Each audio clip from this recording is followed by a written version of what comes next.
No, Rory Mal. Continuing on with our 7-Eleven ad that I got us. They haven't paid us yet, but it's coming. The money's coming. It's coming in soon. I was about the check will be there on Monday. Yo, they get a lot of ad space here, but I ain't, you know what I mean, ain't nothing hit the account yet, but whatever. Listen, man, they're reliable. They're always open. And they're, working out things with the accounting department. I get it. I understand. Yeah, and a lot goes into the 7-Eleven ads. Yeah, I'm sure. The money's there. The money's there. It's coming. It's coming, I promise. How are you? I'm good, man. I'm good. Had a little extended, felt like a little extended time off. It did. We were able to put out the Alchemist stuff that we had been sitting on for a while. Look good. We was waiting on the right time. Of course, we had some audio issues that we've thus worked out, but that was from when we went out to do the belly thing, when we sat with Justice, Boogie, and Earl, extra footage there. Yeah. We were there for like 10 hours with Alchemist. Yeah. I kind of wish we could have posted the entire thing, but I just don't know if YouTube could handle that amount of time. Yeah, it was definitely a lot more, and the people seemed to, they wanted it. I've seen a lot of people hit me up say, "Yo, where's the rest of it?" Yeah, us music nerds love this type of shit, but that's why we put it out. But I think we put out the part that we for sure the most, and we were waiting on that just because it was so music nerdy that we couldn't put that out as episode 2. Yeah, everyone's like, all right, so I see the lane they're going in, like they're just going straight nerds. Like, all right, let's establish the podcast. Let's sit on this footage for a little while, and put it out at the right time. Yeah. So yeah, we put that out and we sat for a little bit before. So it has been a minute. I feel like I haven't seen you. You look youthful. Yeah, man, I feel good. What is your skincare routine? Honestly, man, just a lot of water. We're 10 years apart, and I look 10 years older than you. Well, you know, white people, y'all tend to age like bananas, and we do, things like that. So yeah, there's some milk entendres. Yeah. But just a lot of water, man. A lot of water, and just basic, just witch hazel. Some days. If I'm sorry, some what? Witch hazel. What is a witch hazel? I mean, just to get like some of the oil like off your face. Wicked Witch of the West? Yeah. Okay. It's her special brew that she made years ago. I figured you stayed so youthful by sucking the blood of Supreme employees or something like that to keep youthful shit going. That's what I figured you did. Don't start no narratives, man. Like you just went to Soho and slaughtered young Supreme employees, and that's how you stayed looking so young. Nah, just a lot of water, and I don't have many vices other than smoking weed. That's it. Yeah, vice that the drinking will definitely make your face age quicker than anything. Oh, you always know the guys that are drinkers, like their eyes are a little yellow. It's like me. Yeah, you're looking at me. Well, not you. Your eyes aren't yellow yet, but you know the Hennessy Cavassier drinkers as they get older. You know who they are. Yeah, no, the cognac I had to really cut out. That was getting. Yeah, that puts my 20-year-old liver could handle it. Yeah, my 30-year-old one. I see people drinking and hanging out, man, and I'm really like. At times, I'm just amazed at how some of these people can go out every single night and drink and continue to like wake up the next day and do it all over again. Like that shit really amazes me. Like I don't understand how that happens. As someone who did it for years and was probably the best at it, no more. Yeah. My jersey's in the rafters. Yeah. I'm gonna stick with white wine. It catches up to you. Oh my. It catches up to you. And I've never been a champagne guy. I don't know how people drink champagne. That's the worst hangover in the world.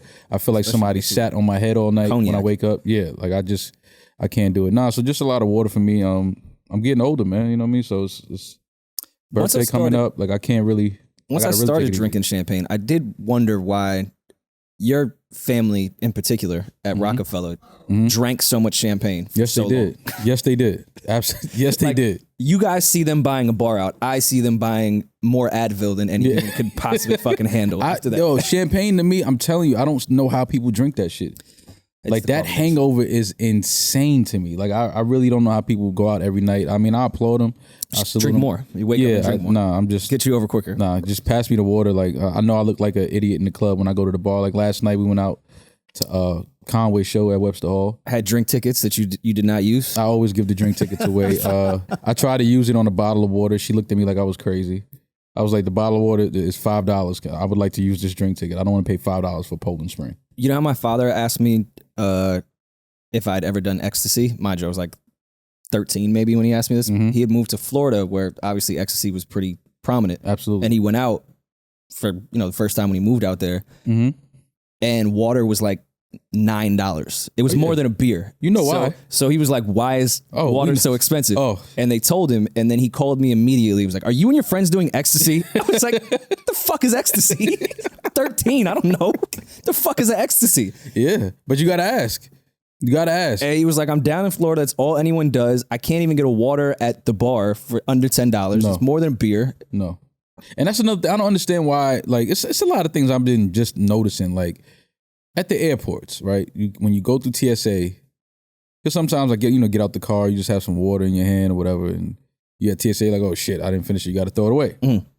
But as soon as you get through TSA, there's nothing but a bevy of waters of your selection that you can buy for $20. It's the same reason you can't bring it into the stadium, because they want you to buy their water. Right? Yeah, but it's like... But you could have a bomb in your smart water. You don't know. That's why. Yeah, like, do you think this is like a liquid bomb I'm holding, sir, and that I'm going to take on this flight and I can't even bring lotion through, so I've given up. Yeah, on but it's just certain shit that's just like, come on, man. Like, I don't want to throw this good bottle of water away to go buy your $20 bottle of bullshit water. I don't drink vitamin water. I don't drink that. Remember that era? Yeah, like that was, vitamin water era. That was the nastiest. that era was so, because vitamin water has always been disgusting. I don't care what anybody says. Terrible. Vitamin water tastes like it had like melted Advils in it, and it just was sitting on the shelf in room temp for 2 days, and then here you come drinking behind it.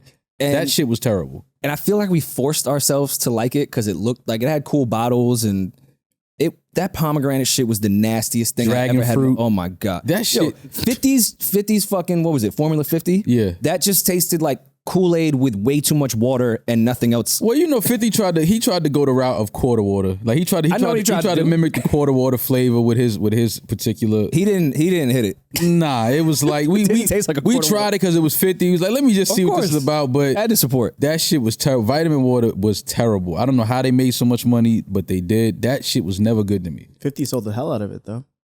Oh, I mean, 50 was easy. He's still selling the hell out of everything that he touches, but I just couldn't get with that shit. That shit was not it. I'm sorry.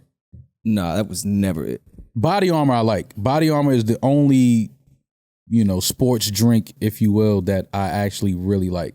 Like that to me tastes. That's how I also knew I was getting too old, because Gatorade to me is like, all right, that's too sweet. Yeah. Gatorade was always like, we saw Michael Jordan. Right. We thought that we can go out and play like Mike. Never happened. Have you ever been in a full athletic thing and actually tried to drink Gatorade in the middle of it? Yeah. It makes you more dehydrated. Yeah. It literally makes your... But that's the genius of it. You got to keep drinking it. You know what I mean? That's the genius of it. No, get some water. And it was like, if you drank Gatorade and you was playing sports and you went out and hit like 2 shots, you swore it was the Gatorade. You was like, I'm telling you, I got to have an orange Gatorade on the side of the court. Like, that's the only thing that's going to make me play good. It wasn't the Gatorade, fam. Let me just bust your bubble. It was not the Gatorade. It's never been the Gatorade. And if you sweat a different color, you may have lupus. Yeah, and you should go to the hospital. I would recommend that you go to the nearest health facility because you should not be sweating anything other than sweat. But yeah, man. But back to what we were saying. Conway show last night. Yeah, it was great. It was really good. You caused quite the pandemonium amongst the Griselda crowd. You are somewhat of a celebrity, I will say. At the Griselda show, I don't know who's more famous, Griselda or you. We know who's more famous. I don't think so. They're not there to see me. They turned around and looked at you instead of Conway when he was rapping. You weren't saying a word. Oh my God, that is not true. See, you're lying on me and our supporters. They did not do that. But yes, there were some people that were happy to see both of us. Yes. Don't just put it on me. They were happy to see both of us. One gentleman made it very clear that he knew we were going to be there. He said, I knew it. I knew I was going to see you here. And I'm like, here I am. Okay. Yes. I'm here. You were right. Claus is real. Yeah, you were right. But a great show, man. Yeah, it was really good. Show. Brought out seemed like everybody. Method Man and Redman together. That was crazy. AZ, all of Griselda, obviously. I got there late. Am I missing anyone? Did Kiss come out? I heard Kiss and Fab were supposed to come out. Banks came out. Banks came out. AZ came out, which was crazy. Yeah. Papoose came out. Did a freestyle. Who else came out? Well, that was Conway's set. But Stove God. That's what I'm at. Was also on the show. And Stove God, man, I'm not gonna lie, he's one of those guys, man, that I see he's gonna be a star. He's gonna be a star. It felt good to see a lot of the crowd there, because a lot of these shows where the headliner is on, they obviously there to see the headliner, but it was a lot of people in the room to make sure that they saw Stove God set. Hell yeah. And that to me says something. It was like, okay, people are recognizing that, this dude is ill. Like, he's dope. And it was just dope to see him perform. I never seen him perform before, so that's why I got there early, because I really wanted to see him. And he did a great job, man. Like his stage presence, he was very clear. You know, sometimes a lot of these guys just let the track play and they just kind of ad-lib to the track. But he was really rapping, and he looked good. I like the pace he's at. I like that he's not putting out a shit ton of music. Like Reasonable Drought is still breathing right now. So I like the pace he's at. But no, he had a great set, man. He did his thing last night. Conway, man, he put on a great show. He made it very clear that he wanted to give, you know, a lot of the New York MCs and rappers before him their flowers, and he did that last night by letting these gentlemen touch the stage. And it was dope. Seeing the love that Method Man and Redman got was crazy. I walked in right when they came on, and they definitely did get a good reaction. Oh, Beans and Freeway too. Don't leave them out. Yeah, they touched the stage too. The Griselda fan base is one of my favorite fan bases. I love what they've done to shift hip hop back into the shit that I love. Yeah. Love them for that. They're supportive. They actually spend money. They're the type of fans that I would want. But I was a little disappointed in them last night. Why is that? AZ came out and performed Life's a Bitch and his verse from Phone Tap. Crickets. It was disrespectful. Yeah. Because we talked about it while they stared at AZ. I'm like, fam, that's AZ performing Life's a Bitch. And then he get in the Phone Tap and everyone was like, but Rory, you got where's the boom boom booms? No, this has been out. Yeah. Like, but you got to remember, like I said, man, it's you know, you're 31 now. And it's just a difference. Like a lot of the crowd in there last night seemed like they may have been between 21 and 28. You know what I mean? So it's a difference. You were young too when AZ was really popping, but you're different. You're a music guy. You know what I'm saying? So you dig and you listen and you go back and listen to the people that was hot when you were really young. But I can't be mad at the audience not really giving it up when AZ comes out because they're so young. But I feel like the Griselda fan base is kind of the more, I don't want to say they're hip-hop intelligent, heads. but they like do research, I feel like. Absolutely. They're an invested fan in hip-hop. You have a unicorn on stage performing quite possibly one of the best guest verses of all time. Right. I understand. You right. Y'all better make some fucking noise.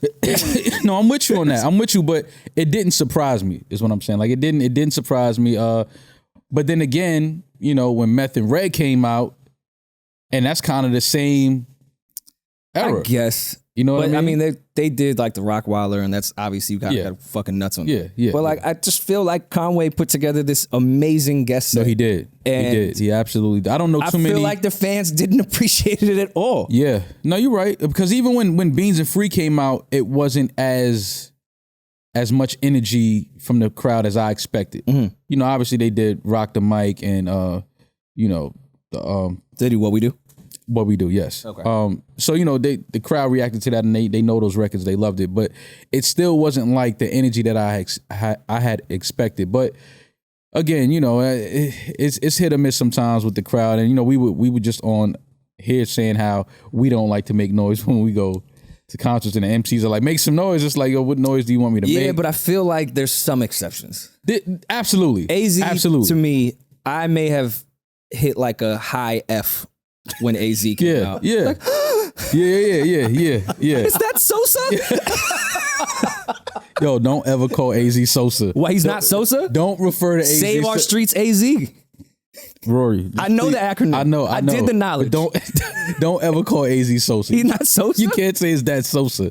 Don't do that. Come on, the beginning of the Firm album, they did the Goodfellas thing. That's my man Sosa. No, I was there. He's roots for the bad guy in the movie. I get it. But yeah, it was disappointing because we kind of looked at each other like, they don't know this is AZ. This is like performing Life's a Bitch. Yeah, and it was like, but again, even Shorty next to us that's fucking 25 and doesn't listen to rap music was like, oh, I know the song. Yeah, she got it. Meanwhile, all the dudes in hoodies in the front row are looking like, well, when does West Side come on? Yeah. Well, that's another part of it. They're Griselda fans. I get that's another part of it. And it was great when West came. Guys, yeah. But for the guys that loved this hip hop shit, that was like that was great. Like I had a great time last night. I didn't expect to see all of those guys come out. Shout out to Conway. You know, you can just tell he's like he said last night, he's from that cloth. He's from that same type of DNA from hip hop where, you know, I gotta pay homage to these guys because these are the guys that I looked up to, that I wanted to rap like. And he did a great job last night, man. He did a great fucking job. if you got a chance to go see the Love Will Get You Killed tour in your city, you check the dates. Definitely go see it. I'm sure he'll be bringing out guests in other cities. But I think that we need and looking at the show last night, I think that we might need another album from Beans. I would love another album for Beans. I know he's still recovering from when he was shot, and I know it affected his voice. So I don't know what space Beans is in to even really record like that. He's given a few verses, I think, on the Dave East album and a few others. But Beans is one of those rappers that, you know, he can rap to anything. Oh, for sure. Give him any production. One of my favorite rappers ever. Yes, it's like, you know, in this era now, you know, how easy it is to put out music independently and go on tour and things like that. I think that it's a no-brainer. I think that Beans putting out an album, State Property doing another album, going on tour. I think there's just a lot of opportunity for the artists like that can, you know, survive in any era of music. Well, I think with the Locks, Dipset, and State Property all going on tour together, I think that will bring, even if it's not together, some type of music, especially when you have Jimmy on the road with them and you know Jimmy's going to make a studio out of anything. Mm-hmm. So I think all of them doing that run will kind of inspire everyone to make some more music, even if they're just there to do legacy shit. Yeah. I think Beans will probably get with Jimmy and put some type of shit together. So I'm excited for that. Yeah, I left the Fugees fucking show to go to that shit. Yeah, when you text me the Fugees, I was like, wait, hold up. They performing already? Because I just heard about the tour 2 days ago. So I was like, how are they having a show in New York already? But you said it was a pop-up. Did a pop-up thing at Pier 17, which is for the people that live in New York. When you go over the Brooklyn Bridge, there's that rooftop stage shit that you see to the right. And I got there on time. They said curfew was at 10 p.m. So I didn't. And they said Live Nation wasn't going to pay the extra money to keep it going. So I was like, well, I'm not going to miss, because I got the text of all the people that was coming out on the Conway show. I was like, I'm not about to just stand here with all these corporate people waiting for the Fugees, because this isn't even the crowd I'd like to watch the Fugees perform to. Right. You know they're talking shit about y'all, right? Right, exactly. all these songs. Exactly, right. So I left at like 9:50 or some shit to run over to the Conway shit, and then I got to Webster Hall. And then I opened my phone at 10:35 and I see Lauren on stage and I'm like, fuck. Oh, so they did come out. They did come out. And the footage I saw looked really good. Lauren looked fucking incredible. So I'm going to catch the real show, like when they go on tour. I'll pay for front row tickets for definitely. That's why when you told me you was at the Fugees, I was kind of like, you know, Con is my man. But I'm like, I definitely would have went to see the Fugees over Conway. That was my plan. Yeah, I'm like, you know what I'm saying? I would have caught Conway in another city if I had to. I missed the Kyle Dion show too. I felt bad. He had a show here? Yeah, in Brooklyn last night. Like the Fugees trumps everybody. Yeah, it's the Fugees, bro. Seen Shine there, and I can say that now because he's a diplomat and he's allowed here. Shine looked fucking incredible. Shine looks the same age. It was so... And I was explaining to the person I was with that didn't really know the Shine story of how amazing it was to see Shine in a suit looking so good at a Fugees show in 2021. Right. Like, especially when you know the story. Yeah. That's like, we're sitting next to something that shouldn't be. We didn't see it happening like this. At all. We definitely didn't see it coming this way. Yeah, so I was really happy. Basically, can you relax? Really happy to see Sean. Yeah. Not that I know Sean or said No, I know. He's only cursed me out on the phone when I was an intern at Def Jam, and that's it. Yeah, you should have told him that. I'm sure that would have been like a funny story to tell him, like, Sean, hey, how you doing? Don't mean to interrupt you or anything, but I'm the gentleman that, you know, back when you were an artist, right when you got out of jail, the first call you made, it was my voice. Yeah, you cursed me out and hung up on me. I'm the guy. That was another. I doubt he remembers that. That would have been a funny talking story. to like, I guess celebrities or artists that I don't know. Because it's awkward. You don't know how to approach them.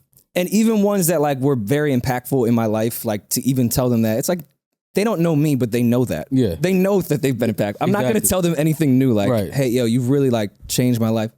I know. Like, imagine telling, yo, listen, you really changed. Like, I know. Like, I know I did. I understand. Like, this is why I do this. Yeah. But yeah, man, it was a good night out last night. I almost didn't want to go to the Conway show just because of, you know, all the bullshit you got to go through now to get in these venues. And I knew it was going to be like, and it was like a lot of people had their Vax cards, and then a lot of people didn't know that you had to have a Vax card. Some people went and got tested and bought their results and thought they could get in, and they were turning, even if you had a negative. Oh, really? And that's the thing. And I don't want to jump into this whole COVID. You are Barb, so we do have to address some things. Yeah, it's a good transition. You know, they're trying to kill Nicki out there for, you know, telling the story from her family and friends and things that they went through with the vaccine and all of this things.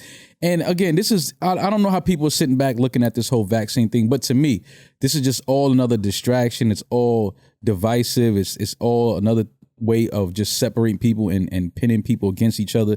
And it's just like, everybody just has to relax, stop. And if you would just do one simple thing that we've all were taught to do and just mind our business. Mm-hmm. If you're vaccinated, cool. If you're not vaccinated, cool. It's all about you. Mind your business. Do what you want to do. I think people feel like it is everybody's business because it can affect everybody. If you believe that the vaccine will cure, well, not cure. It's not a stop, cure. Or prevent. It's not a preventative thing either. I'm not a doctor. I don't ever want to come on here and talk about some shit. But we have to do what y'all want to do. No, and that's what I just said. Mind your business. Do what you want to do. And you know, it's becoming too much. It's becoming too much. And it's just, again, it's a distraction. It's another way to just pin people against each other and to cause unnecessary, you know, arguments and emotions and all these other things. And it's like, just mind your business. If you're vaccinated, great. You protected yourself. Mm-hmm. You know what I mean? Like, if you do catch it, because it's not a cure. You can still catch it. You can still catch it. It's not a cure. It just helps with the symptoms. It might not affect you as bad if you're not vaccinated. But if you are, great. Move along. Do what your daily routines in life. Do what you want to do. But we got to stop, you know, pinning everybody against each other just because somebody feels some way about this and others don't. And listen, I'm guilty of it too, because I talk about a bunch of shit on this podcast that I know nothing about. I spew shit that's very untrue a lot. I'm ignorant. But I like to lead with, hey, listeners, I'm stupid. Don't listen to me. Only listen to me for entertainment purposes. Mm-hmm. Mm-hmm. People like Nicki are far, far different than me. Yeah, but at the same... Her fan base will follow every last... And if she's not crystal clear, her fan base may think, all right, well, if I take the vaccine, my nuts will get bigger. No, but I'm the opposite. I could use some vaccine. Yeah, no, I need these things to swell a little bit more. Right, but I'm on the opposite end. At the same time, Nicki has a lot of her fans.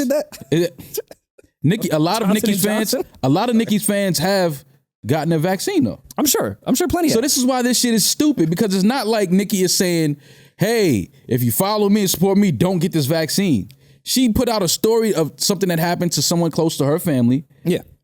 And it's just like, okay, why are y'all killing her for that? Like I said, I'm sure a lot of Nicki's fans and supporters have gotten a vaccine.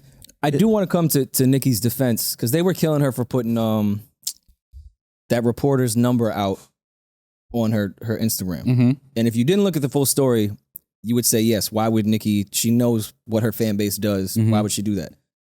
They left out the big part of that woman allegedly threatening her family and threatening to put out their information. Right. So I do want to come to bat for Nicki on that, because I saw all those reports and I was like, did anyone see the shit before? Yeah. Yeah. She's literally on WhatsApp threatening her family to put their information out. So yes, Nicki's going to respond with the same shit. And again, we got to remember one thing in all of this. Celebrities, you know, entertainers, whoever, everyone is human.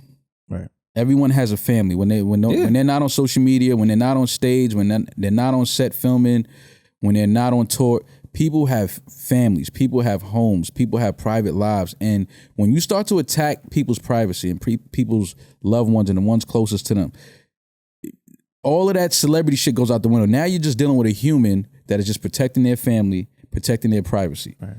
Nicki doesn't care about all of that, you know, how many followers, how much money she had. Now you're fucking with her family. Yeah. Now you're fucking with her loved ones. So now it's like, I don't care about being politically correct and what's the right thing. No. Don't fuck with my family. Don't fuck with my privacy. Mm-hmm. So again, keep that in mind when you know, attacking these people on social media and, you know, you're trying to reach out to these celebrities' families and people close. Keep in mind that people are human. And all of that shit goes out the window when you start attacking people's privacy and their loved ones and all of that. People become very defensive, and you're going to be introduced to a whole different person that you didn't know existed. Because a lot of these, you know, Nicki's she's from Queens. She's from the streets. She still has relatives and friends that, you know, you understand? Like, we ain't going, but it's still those people are around us. So let's fuck the Queens part. That reporter was playing with Trinidad. You fucking with a whole different culture that you don't want to. Yeah. Those things ain't just used to open coconuts, fam. They open your head too. Like, no, they don't care that they're related to Nicki Minaj. Yeah, let's keep that. Let's keep that in mind. And you playing with a whole different country with a whole different set of rules. Right. So So that's yeah, probably man. not the personal information I would want to put out. Yeah, and just again, people are human. Just respect people's privacy. Just because a person is a celebrity and has a major platform doesn't mean that, you know, they don't have loved ones and they don't want privacy and want their loved ones to be protected at all times, just like anybody else does. You know what I mean? Like, that's the thing we got to remember through all of this. Everyone is human. No matter how much money or how big your platform, everyone is human. Be kind to people, respect people's privacy, and mind your fucking business. I mean, it's really that simple. When you really just think about all of this shit, if you're vaccinated, great. You protected yourself as best you can through all of this. Great. Why does it matter if that gentleman isn't vaccinated or that woman isn't vaccinated if you are? You protected yourself. Great. Mind your business. And that's all this shit is really about at the core of it. Just people minding their business. If you want to put something into your body, great. If you don't want to put something into your body, great. Just mind your fucking business. That's all. I just kind of feel for dude, like, you got to look at the way this whole timeline goes. I get swollen nuts, which has got to be uncomfortable. Absolutely. And a little concerning. Yeah. And then you go to your partner and go, hey, babe, about to get married, about to be my life partner. I feel like I can share health concerns with you. Mm-hmm. Like my nuts seem to be a bit swollen. She goes, that's my one red flag is swollen nuts. Wedding over. And then the whole world finds out that you have swollen nuts and that your wedding is over. That's crazy. So now you sitting here with swollen nuts, no girl looking at Tucker Carlson asking about your nuts. But she's supposed to be a real one, because if I approach my fiance and say, babe, listen, my nuts are swollen, the first thing I'm expecting my fiance to do is put her hair in a ponytail. Yeah. Put her hair in a ponytail and drain those nuts. And get to draining. Yeah. Babe, my nuts are swollen. Yeah. You know? I'm like, on the same really? page. Let me see what the problem is. You know, let me go in there, Yeah. Because if anybody knows my plumbing, it's my fiance. He had to show her, Or right? cuff and make me cough. Exactly. Just like the doctor. You know what I mean? Like, you know what I mean? Like, you know, squirm me. You know, Squirm me. check the gooch. Yeah. See what's going on. Make sure just check me out. If you can't figure it out, then we have to move to another level and I have to now go to the hospital. Do you think he showed her? I'm assuming he did. I would hope so. I'm sure he shows his wife his testicles on a normal day. If I have swollen nuts and she still swallows, that's a ride or die. You got to marry that. If my nuts aren't swollen and she swallows, Oh, you don't know what's in my swollen nuts and you still swallowing. That's bravery. No, she knows what's in the swollen. Yeah, the vaccine. Oh, someone's excited. She doesn't need to get the Pfizer now. It's in her system already. What is that, Moderna? I know Moderna nuts when I see Moderna nuts. There's a terrible Johnson & Johnson joke somewhere in here, but I'm just going to leave it alone because it's too obvious. They're going to kill us. They're going to think we shitting on the vaccine. You see, again, No, look, I don't want to get just political. telling you. I really don't. I'm just telling you what's going to happen, man. This was listen, hysterical. Man. Yeah. This was it was entertaining in some weird way. You know what I mean? It was definitely entertaining. It was like, oh, here they go. Now they want to kill Nicki and cancel Nicki and all this other shit. Whatever, man. And then Nicki, who I love, just the last sentence is so insensitive. She starts with, my cousin in Trinidad won't get the vaccine because his friend got it and became impotent, which sucks. That's unfortunate. His testicles became swollen. His friend, weeks away from getting married. Now the girl called off the wedding. So just pray on it. No, pray for him. Mm-hmm. No, pray on it. No prayers for him. No, pray on it. Pray on the getting the vax. I know. Yeah. She should also say prayers for him as well. Oh, absolutely. And if not, prayers for this gentleman. Again, that I can only imagine the type of situation that is. I don't want my testicles to ever be swollen unless I'm with a beautiful young woman and we're getting hot and steamy. Right. Yeah. Hot and steamy is the word, right? Yeah, hot and steamy. Hot and steamy. Yeah, that's the politically correct term. Hot and steamy, I think. I just being left at the altar, and then you got to explain that. Yeah, my nuts were swollen. And And then CNN explains it too. Yeah, CNN wants to talk to you.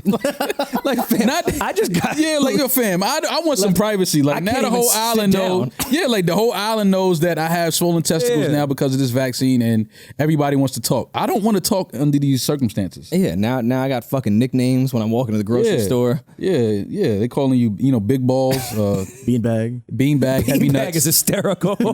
Yeah, like it's just crazy. Yo, going to Trader Joe's and someone say, "Look at beanbag over there." Look at old beanbag over there.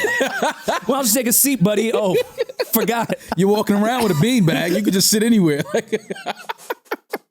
Long ball Larry over here. For the Curb fans. Oh my God, man. Jesus Christ. This is crazy. That's what I did about this entire Nicki situation. I just laughed. I thought it was fucking hysterical. I'm not on anyone's side. I don't really care. Just again, you don't really care. Mind your business. So much shit happened that I didn't care about that I know we have to talk about. I don't know where I land on the Karen situation either. I still don't even know everything that's going on. Yeah, I didn't know. The entire time I was just laughing like everyone is really bored. Everybody is bored. Everybody's in each other's business. Everybody is just like us because we do a podcast. Yeah. So we're hypocrites. But here's the funny thing though. We force ourselves to like talk 100%. About a lot of shit that we don't. It was like, fam, I don't care about that. I don't want to talk about that. I don't care. You have to put me on to a lot of shit that's going on sometimes because I don't even pay attention to the shit. That's the talent of podcasting to some degree. Absolutely. Is being able to accurately and entertainingly, if that's even a word, talk about shit you do not care about at all and make it sound like you care. Yeah. I was listening to that Karen thing laughing. Mm-hmm. The same way I'm sure people looked at our situation and laughed. I know it's serious for those people. It ain't for me. Yeah, for me, I could care less. But for those people, I'm pretty sure, like, Jordan Lucas says he lost 60,000. Crazy. He was having a kid at the time, and he was down his last 5,000. See the amount of money Ball and I lost. Yeah. It was more than 60. Hey, look, and we gonna get into that. Let's keep it on this because it's still some remnants of people. Every time I retweet something that my brother has these great posts that he posts every day. He's got a good attitude. Anytime I repost it, they're like, "Oh, but you shitted on this dude," and I'm like, "Wait, y'all still think that's what happened?" But anyway, the Karen shit, right? And I know Karen, and from what I know about her, she seems to be a great woman. She does. She's done a lot of good things and good business with people. From what I know, and my experience with Karen has always been great. It's always been a positive experience. It's always been a nothing negative. I can say personally about Karen. But I'll use myself as an example. Mm-hmm. There's a lot of people that would say they had really good experiences with me, and then there's a lot of people that say they had really bad experiences with me. Absolutely, I've had really great experiences with Karen. Not to say someone else. Not to say someone else hasn't. So it's subjective. But I will say, in just looking at the things that we know and we were privy to with Joyner Lucas in particular. Now, again, I didn't listen to everything, and I wasn't on that app listening to them talking. I thought that was just stupid. Everybody being nosy, but of course, from what I heard, she took money from him, and in all fairness, just from what I heard, I don't know if Joyner and his camp were told exactly what Karen was going to do with that money, where it was going to be spent, where it was going to be, you know what I mean? I don't know, because from what I heard, it didn't sound like they ever got a verbatim or breakdown. This is what I'm going to spend this money on. So I think the contract that I didn't read, but Joyner was explaining and his manager was explaining that there was an itemized list of things that she was going to provide for that $60,000. Okay. I don't know if there should have been some type of breakdown, not in an Excel sheet. That's please God, not an Excel spreadsheet. Please God. Yeah. I'm joking. There should have been something where she was, all right, my fee out of this 60K is 15 grand. Mm-hmm. The rest will be spent here for that. Right. That is something. But again, I can't blame Joyner so much on that because he was saying how early in his career he was. Yeah, and really that's the thing for his management. True. To know and understand. Yo, right? A lot of times too, though, artists, managers be like, they mans. And they mans is just as unexperienced as them. Absolutely. And again, that's why a lot of younger artists and younger managers get taken advantage of. Mm-hmm. But yeah, you gotta learning on the fly. It sucks. It's happened to all of us. Yeah. And it doesn't make it right because I can't stand. I saw a lot of people saying, well, that's how the music business goes. No. That's the problem. Yeah. I'm not saying that Karen did that or didn't do that or Joyner's lying or she's not lying. I don't care. But we got to stop with that shit. Oh, that's standard business. So? Right. Who gives a fuck? Right. I don't care that it's standard. It's a problem because it's standard. Why do we all have to go with the standard shit? Because people get fucked so much until they make it, and then they're allowed to play the standard game. They get excited now because now I'm on the other side. Standard business practices benefit me now. They used to fuck me over. Right. So they want to continue them. No. Once you get in that position, stop doing standard business practices. You know, I'm sure Karen's been fucked over before. Absolutely. She's been in this business forever and successful at it. Absolutely. I'm sure she's been fucked over. And I'm not saying she's fucking anyone over, but we just have to stop standard business practices and taking advantage of people that we deem talented and really want to work with. If you want to run around and fuck people over and that's your business, karma will come eventually. But if you really think like, all right, I like this artist in particular, I believe in them, you'll still make money. Right. You don't have to own their fucking life and fuck them over. Let's just change that practice. Once you get to the other side, like being able to get to that side is a privilege. It takes hard work, but it's still a privilege. You know what? Let's try to change how that goes. Right. And you know, one thing which I don't understand, right? And again, this is not in talking about Karen and joining and Jesse Wu. This is not in conjunction of that. This is just the thing that the thing that bothers me about people doing bad business is you really don't have to. No.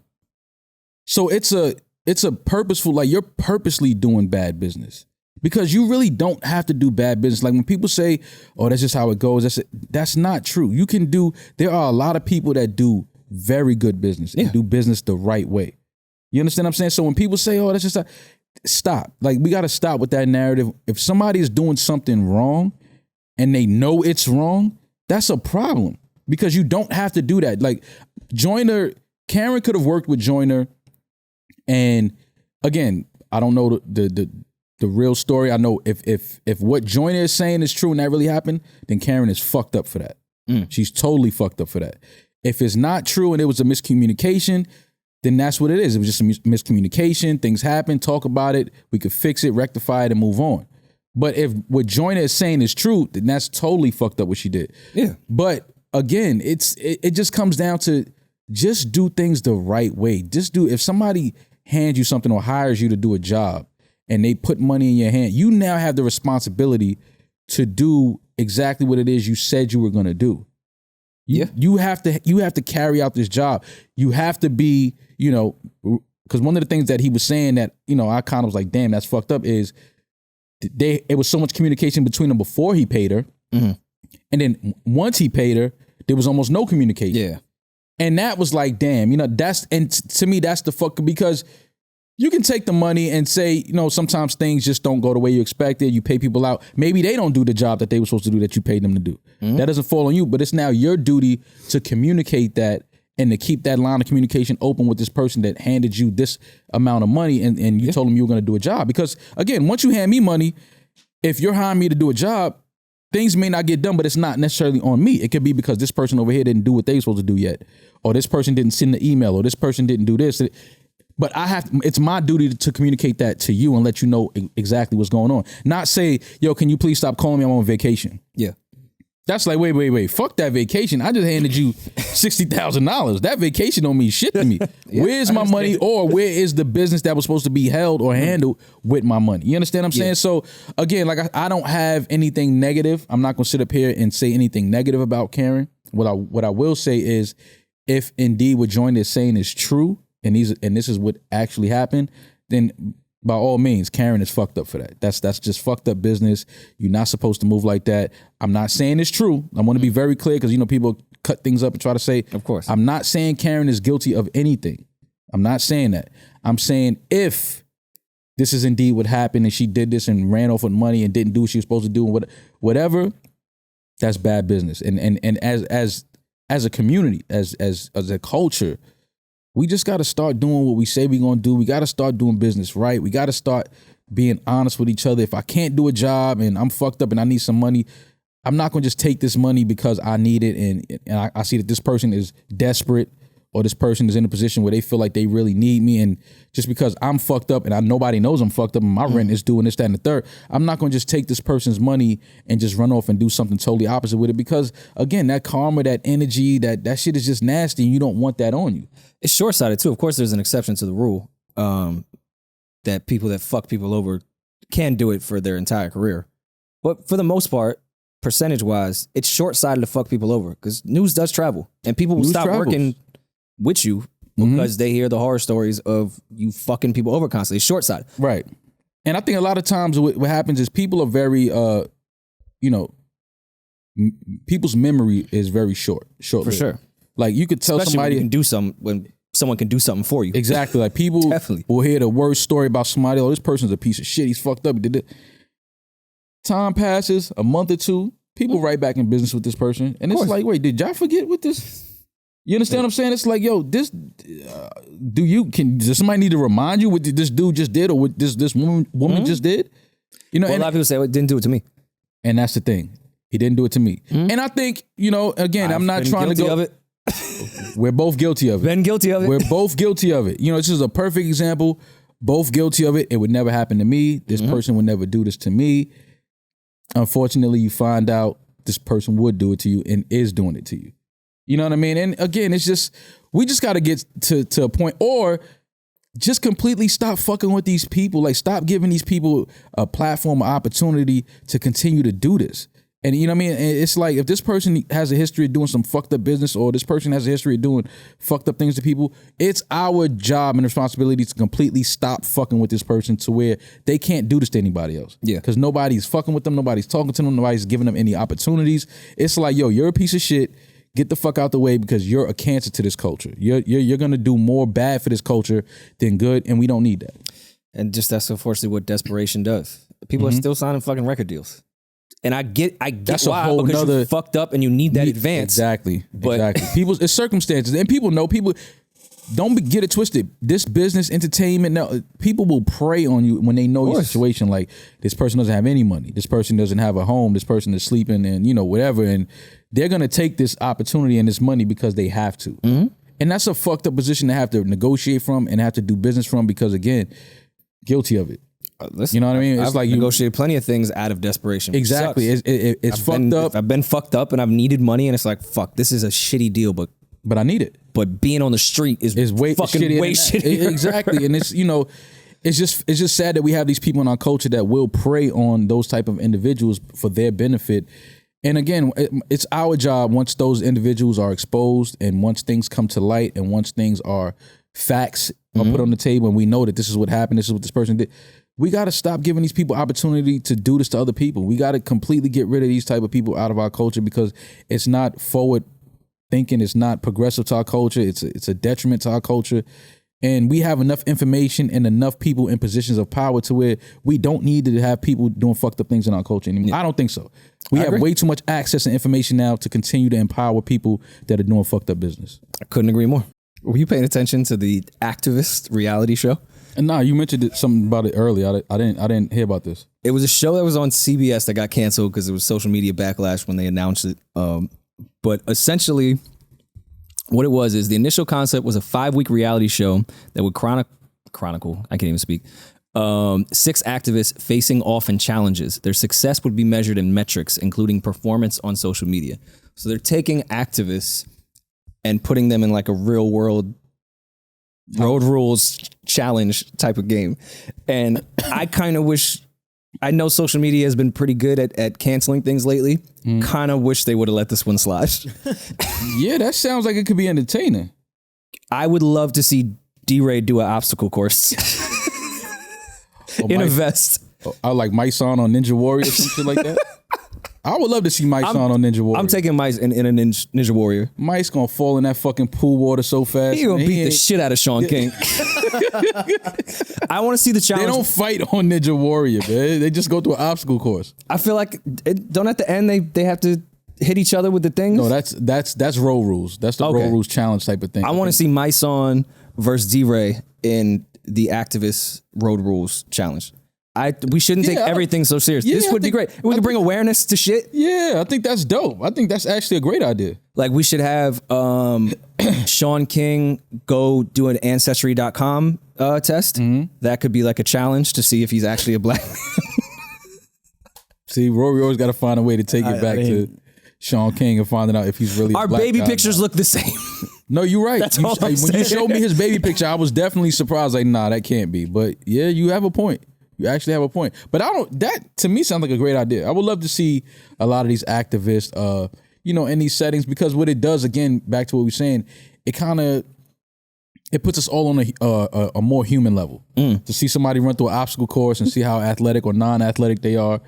It's like it gives you like, oh, this person is like me. I can't do that. He can't do that. Or I can do that. He can do that. You know what I mean? So it kind of gives you more of a human optic when looking at a lot of these people that you think are just these superheroes or these figures that are not human. And it's I like it. I think it's entertaining. I think it's dope. With Joe Rogan's success, maybe we do a revamp of Fear Factor with the activists, and it's like I think that's great. Man. Who can eat this rat for social justice? Yeah, like who's gonna sit in a box full of cockroaches? I know Mice, he's from the Bronx. He comfortable with that.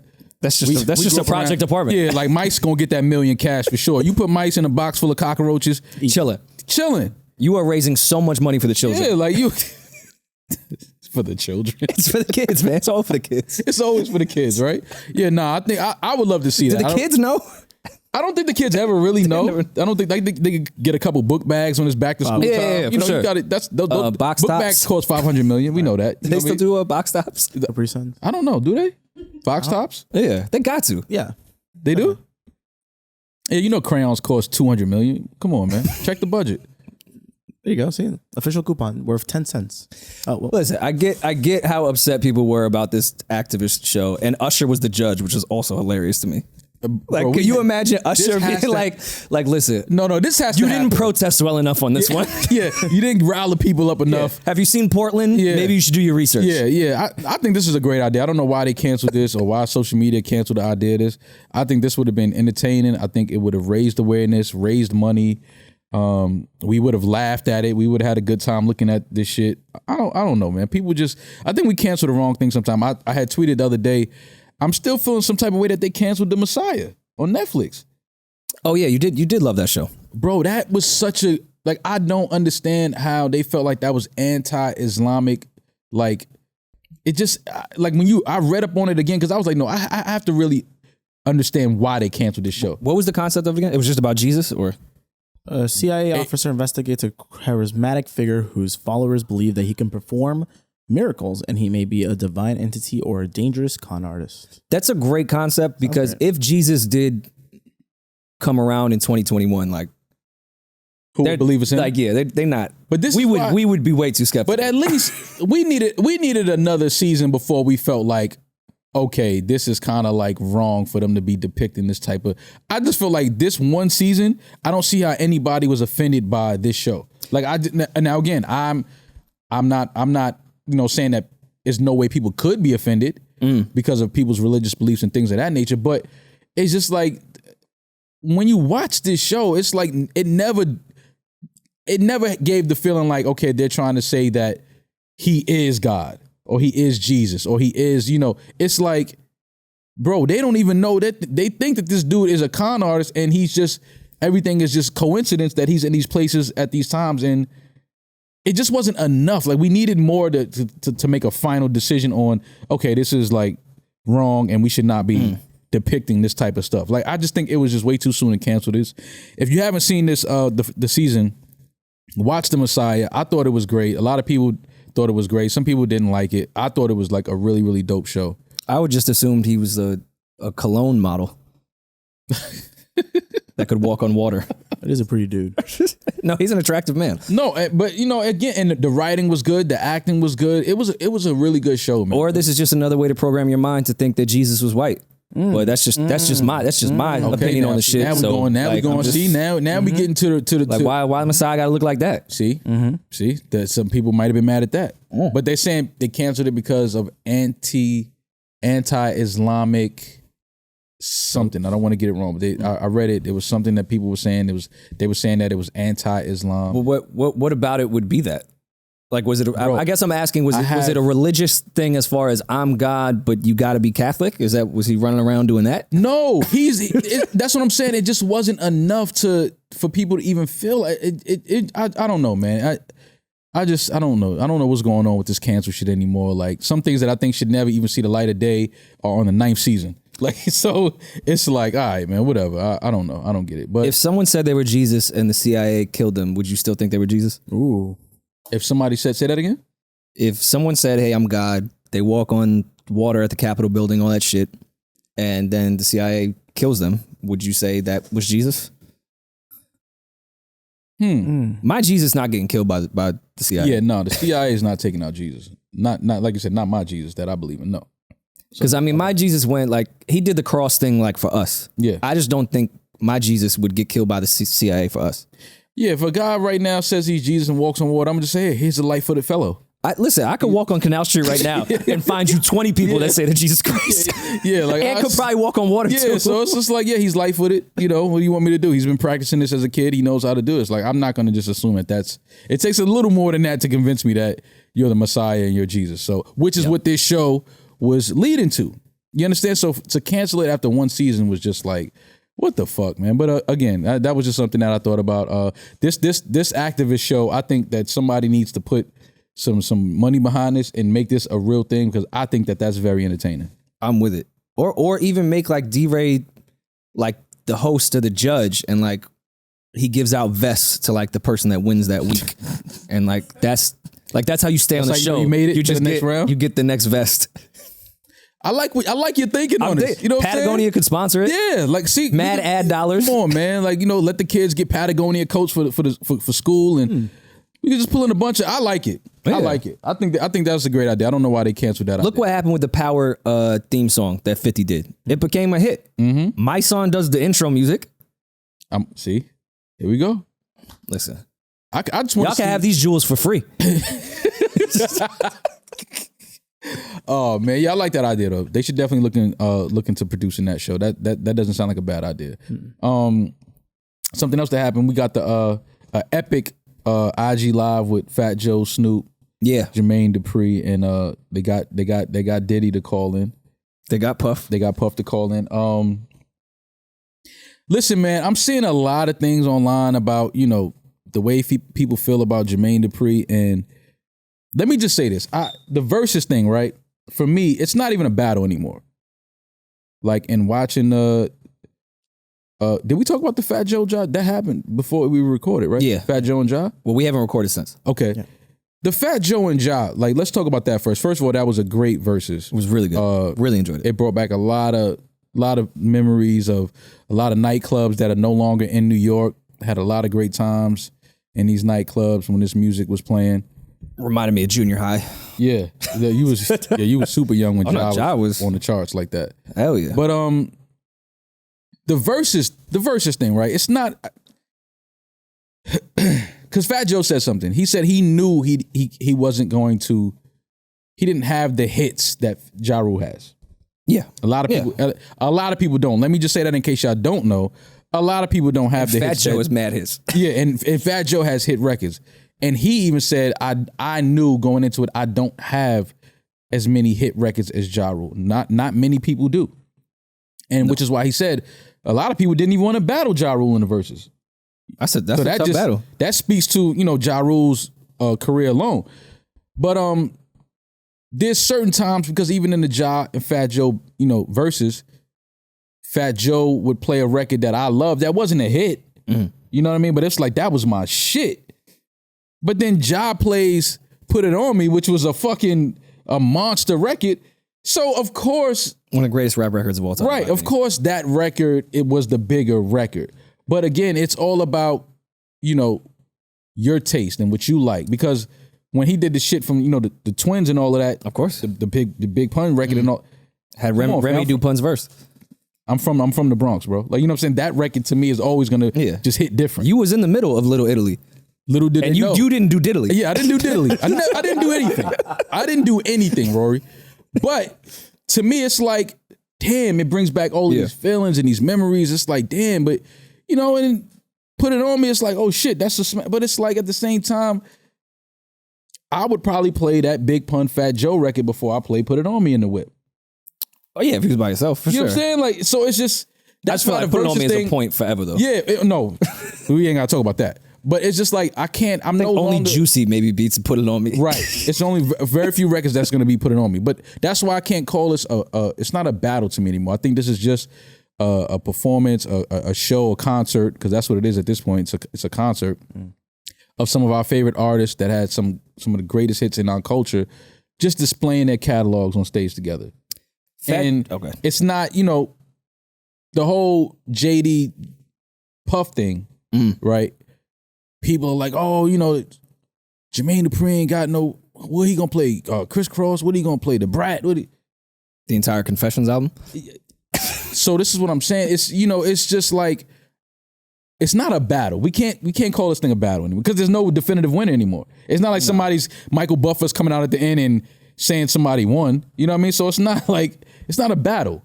Yeah, and I feel, and just quickly to go back to Ja Rule and Fat Joe, I think Fat Joe went with the Lox strategy and it didn't work for him. I think he studied that Lox Dipset shit way too much and thought he could do the same thing against Ja, and it just didn't work. Well, Ja is a different animal. It just He's didn't a different, work. Yeah, I see what Joe was trying to do. It just didn't.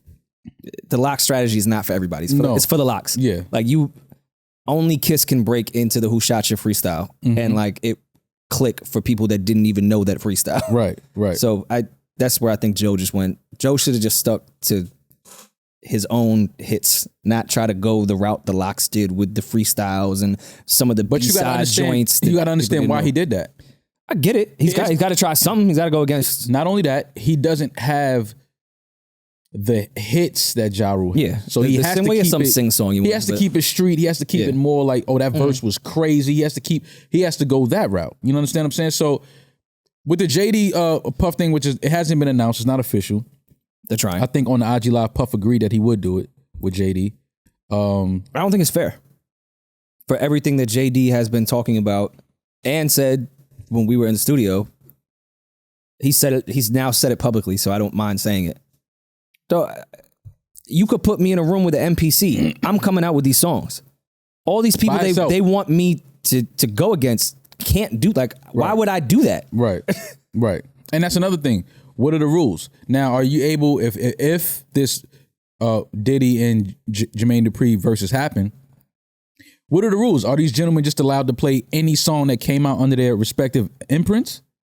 Because if that's the case, who's beating Puff? Who's beating Puff? No one's beating. You understand what I'm saying? But now is it only songs that Puff produced?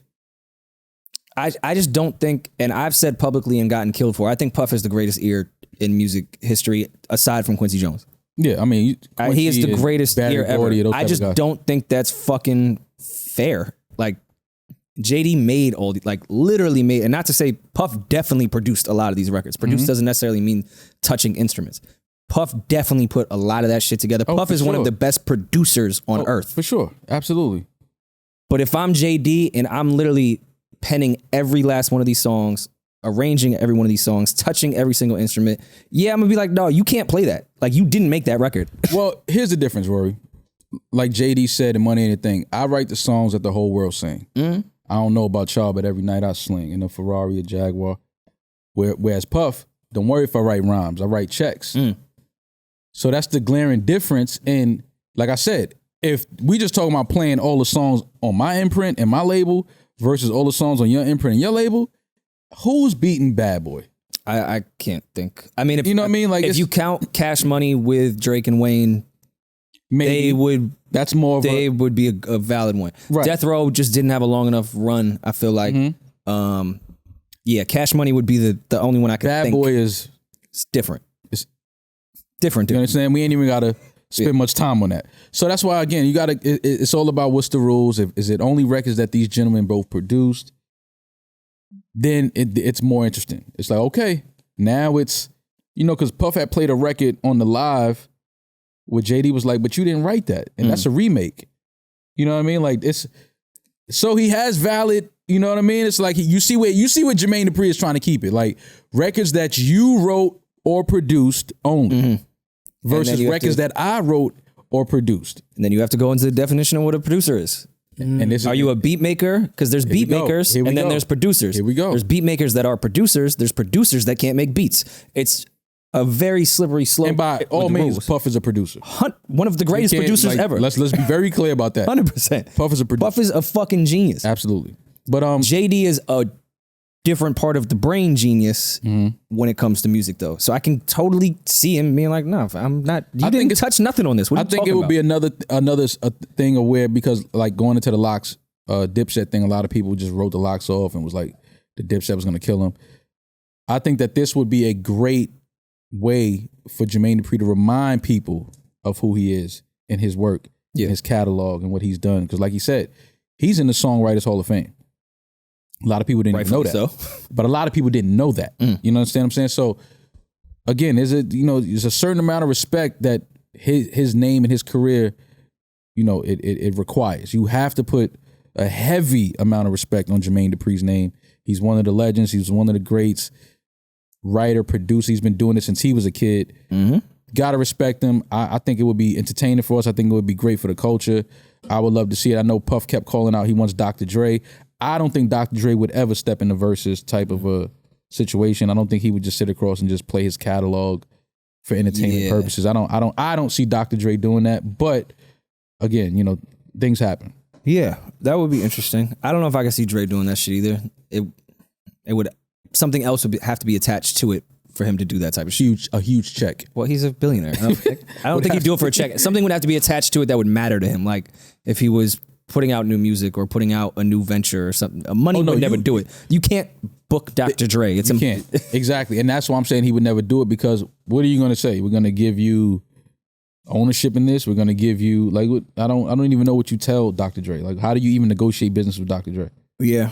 It would just be nice, though, to kind of close that chapter of music in a really nice way. I think that would be the moment for it. Like, because you see, we get a new fucking Biggie and Pac doc or fucking movie every 5 minutes. Someone else someone has to interview every person that happened to walk next to Tupac in Vegas that day. Like, it's getting fucking annoying. Yeah. And I feel like tarnishing a legacy that is much more than the night in Vegas or the night in LA or what was going on. It would be a nice way, I think, to close that with Puff and Dre together, to go through that history, because the music at the end of the day was what really mattered impact wise to the world. That's why I hate when people keep doing all this shit on the murder conspiracy stuff. Like, though, those are people with families and like they're trying to get over this and y'all won't fucking stop talking about it. Right. To just focus on the music and what Bad Boy, Death Row, and obviously Dre is much more than Death Row, but just that era, them two on stage together, to close that and be like, all right, it's really unfortunate what happened, but let's look at the impact that came from us and has continued on. Yeah, let's look at, we're living testaments. We're both at a point in our career in business and that we probably didn't think we could ever reach. You know what I mean? So I get it. I understand that. I think it's definitely, Dr. Dre is one of the unicorns in our culture. Like, you don't see him. So for him to pop out and do that, it would be amazing for the fans, for the culture.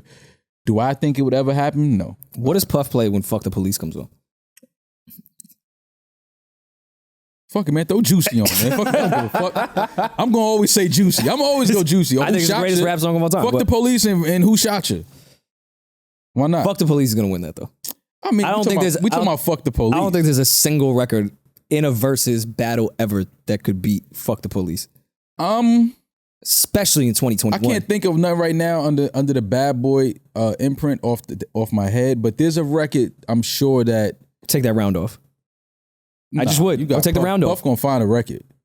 And it would be a great record, but it ain't gonna match Fuck the Police. Yeah, no, it's too... The energy is just different. It's way different. Puff was more about having a good time. Sexy vibes, the women are around, let's make them comfortable, let's everybody have fun. So, the energy is a little different, but there's some records in there. I mean, Puff had said he would play Victory. That would be his first record if he started. Okay. Jermaine Dupri called Victory a mediocre record.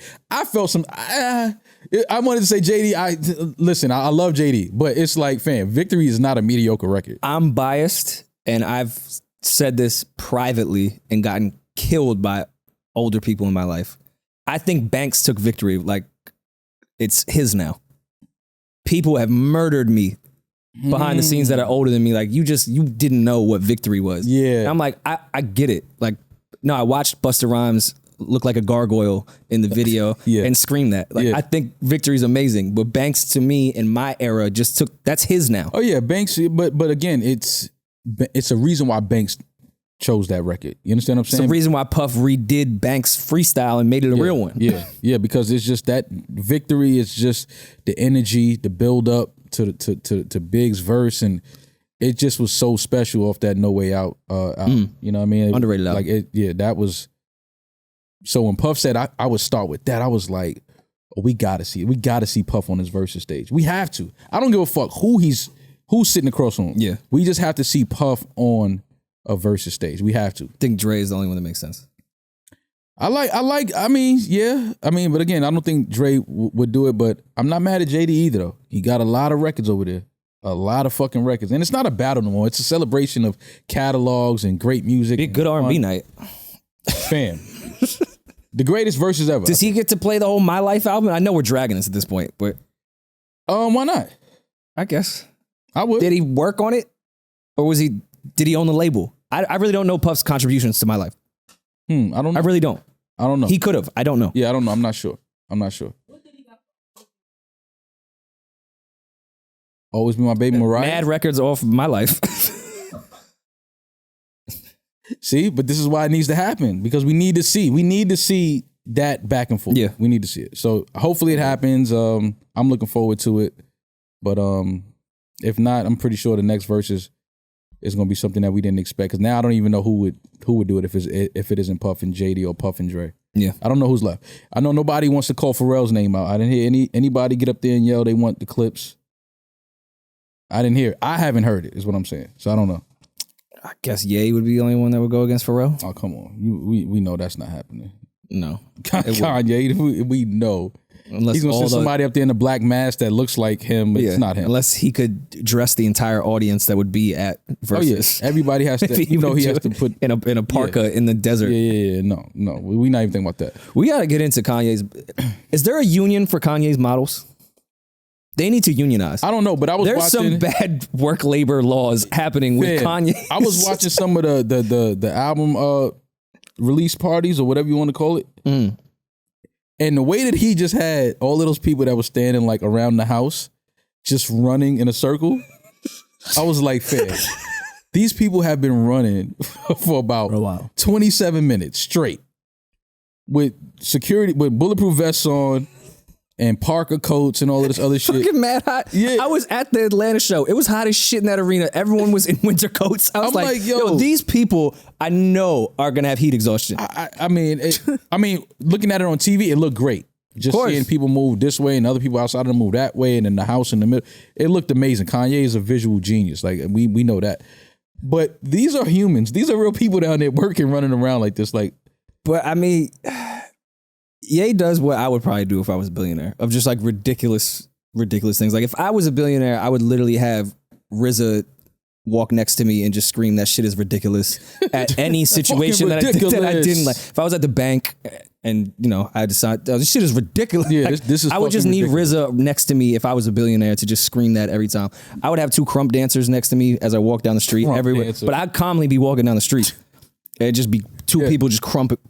I like crazy. That. I like the optic of that. That's actually dope. I like that. These are the types of things I would do if I was a billionaire. And I think Kanye, who is a billionaire and has thought about this way more than I have, he's just doing whatever. He's just gonna have people trying shit. I think today I just want people to run around my house constantly. Yeah. In all black, just run around. And if you think about it, you're employing people, giving them opportunities, putting money in their pocket. If I gotta run around Kanye's house and I don't have a lot of money, I'll do it. Lace up the Adidas. Yeah, I'll do it for sure. I'll sprint around your crib. What you need?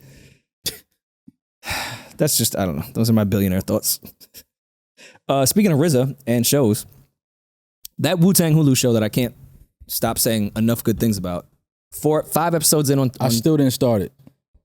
It's incredible. The second season yet. It's halfway through season 2. It deserves an award, and they have not even started on 36 Chambers yet. They're still building the studio. That's why the first season to me was crazy, because it's like, yo, they not even the Wu yet. Like, no.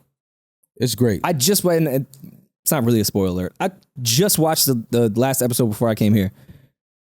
Ghost hasn't even picked his name yet. Right. He's still Dennis. Yeah, see, I got to start the second. See, don't tell me too much. I got to start the second season, man. I have to. Like, I'm mad I didn't, but I was like, all right, I'm gonna get to it, and then I got caught up in this show on Netflix that I told you about, Squid Game. Mm-hmm. You've spoken highly of that, bro. Listen, that is some sick shit. Like Squid Game, that, and again, we watched Platform on Netflix, the Platform, and we thought that was sick, and it was like, yo, that's crazy. Just the thought of that, like society. It was all types of, analogies based on society and people and governments and that type of shit. It was a lot of that type of shit in the Platform. Squid Game to me is leaning on that type of feel as well. Like, it's a lot of like social and of it. So they have people that are kind of like, they just grab people and put them in this thing where it's like a game, and they have to perform certain tasks in order to basically live. Like, if you don't complete the task and you fail, like, they kill you. Is this the activist reality show? It could be. I think this is where it was. It got it's the kind of might be like a spinoff. Yeah. But the scripted series, bro. Like, when you watching this shit, it's like you don't think that what's gonna happen is gonna, like, there's no way you're watching this the first episode and think that what's about to happen, like, you're not even prepared for it. Because when it started happening, I was like, what the fuck am I watching? But you can't turn it off. Yeah. So now I'm on episode 5, I believe it's 9 episodes. 9 episodes. Mm-hmm. I'm on episode 5, and I'm going to finish it tonight. And I'm telling you, bro, you start this, you're not going to stop, because it's just like one of those shows where it's like, what sick mind wrote this? Like, who wrote this? I think that a lot of stuff. Who heard this and was like, put the money behind that, let's make this happen. So it's so many things where it's like this. I'm really watching a series like this. Like, it's insane, but it's interesting. It's a lot of again, analogies with society and life and the way, people's circumstances and the risks they take and things like that. And it's just it's a lot in that shit. And I'm anxious to see how it ends, because again, the first episode I was like, there's no way that this is the entire show. Like, this is what's going to happen every episode. And it's season 1? This is one season. This is the first season. It's season 1, 9 episodes. Oh, then I'll knock that out tonight. That's what I'm saying. Like, I just started doing other shit. Was watching Succession's coming back. Random, I'm sorry. Yeah. I heard Emily in Paris 2 wrapped. I'm listen, I don't care what you say, I'm on TV Rory. time. I'm with you. I'm excited about Emily in Paris 2. I don't care, Damaris. You can laugh. It's just funny you got Tim's on and said that out loud. Nigga. Yeah. You have Tim's and Camel on. It's like, yo, Emily in Paris just wrapped. Emily in Paris season 2. Listen, man. I think she takes the trip with him to Saint-Tropez. No way Emily would do that. I think she goes. She would I don't never. see her turning it down, Damaris. I think she went on because I just want you to know that I'm excited about why wouldn't Emily go on the trip? Because is she a first date vacation type of woman? She's still in Paris. She's still in Paris, but she has a boyfriend, and a guy that she was seeing on the side invited her to Saint-Tropez. But that whore. That whore. She was only going to go because she thought her boyfriend was going to take a job in another city. He was going to move, but then he tells her, I decided not to take it. And this is why women are pieces of shit. You understand? Like, women really ain't shit. Look at this man working, trying to provide for her, and she just wants to go to fucking Brazil to get her body done with her side dude. Yeah. Emily didn't want to do that. I don't know who you're referring to. I read the script. They rap. Yeah, I don't know where Rory just took us. I don't know who you've been talking to, but that's not what Emily wanted. She wanted. I'm talking about just a friend of mine. Just not my life or anything. I get it. But yeah, man, I'm excited. They just wrapped it. I think they said it's gonna air maybe top of 2022. Maybe. Okay. So I'm looking forward to that. But yes, watch Squid Game on Netflix. Catch up on Wu-Tang. I got to catch up on the Wu-Tang. The actor that plays RZA, in season 2, he went full blown RZA accent. Like, he went right for it. In season 2, it drastically changed. Like, he went through puberty, and now he's full blown RZA voice, and it's fucking distracting and hilarious because only RZA can sound like RZA and not sound weird. Mm-hmm. He's sitting there like, yes, God, we need to put this together, God. And it's like, wait, what am I watching right now? But he does a really good job. I see people giving him shit. How else is he supposed to do RZA? Right. He's doing RZA. He's just not RZA. Right. Yeah. Like, don't kill him for not being the real RZA. Yeah. That's how RZA talks. Yeah, I gotta watch it, man, because I was very, very entertained, and I loved season 1. I think they did a great job with that. Davies is smoking that shit. Yeah, so I got to catch up on that. A lot of new music came out. A lot of R&B music is out. That is true. There's a lot of R&B. I was listening to Seven's album, Seven Streeter's album, Drunken Words, Sober Thoughts. I love the record with her and Lucky Day. Feels that record is probably really easily one of my favorite R&B records right now. No, Seven smoked that. She was, and I'm happy for her because she was due up for the attention that this album is getting. I feel like she's one of those that's been through the ringer on label politics before, and now like finally is able to made a deserved priority on shit. So and the album, the music, fuck all that. The music is great. So it's a really good album. I like the album a lot. Anita Baker's music was finally released for streaming. Oh yeah, I did see that. I downloaded every Anita Baker album, the best of Anita Baker. Downloaded all of that shit. So if you didn't know, Anita Baker's music is now available for streaming. Nice. My favorite, maybe one of my favorite albums of the year already. This artist by the name of Black Odyssey, BLK, Black Odyssey, put out an album called Black Vintage that is fucking incredible. It's by far one of my favorite. It's like, I mean, I hate to put this on artists when you compare them to other people, but it's kind of like a Childish Gambino meets Good Kid, Mad City type of vibe. It's really fucking good. I went to a show in Brooklyn, and just the band, the transitions, like he's an up and coming artist, so obviously he's not like in a huge venue or anything, but their show is already better than established artists. Like it was fucking insane to be in a basement watching that show. Like this should be on a festival stage right now. This shouldn't be in this basement in Brooklyn. Like Black Odyssey? Black Odyssey. The album is fucking incredible. Wait, no, you let me hear it. Yeah. Okay. Yeah, okay. No, I've sent you stuff. Yeah. No, he's really, really good. No, I like him.